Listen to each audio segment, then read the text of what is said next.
Hello, my name is Aiden Bugarin. I am a student here at Centera Mirage, and that is a school in the Avondale Elementary School District.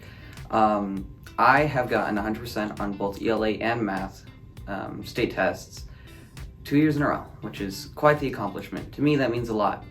And obviously, I sort of had to, prepare myself in order to reach those goals. And I'm sure you can too, as long as you follow some of these steps I'm about to provide.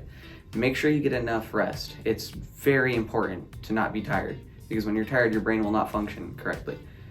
Eat a healthy snack, or just some breakfast that's fairly healthy in the morning, because if you supply your brain with the nutrients it needs, it'll work faster and it'll be more calm. Avoid things with a lot of sugars in them, or basically any sweets, because they will make you more anxious and they will make you more hyper, which is not always good for testing. And on a side note, especially avoid caffeine if you do drink coffee or anything with caffeine in it. Anything else, just, stay calm.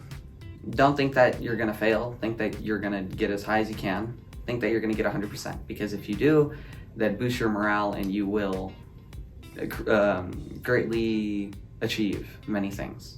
And that's all I have to say today. Thank you.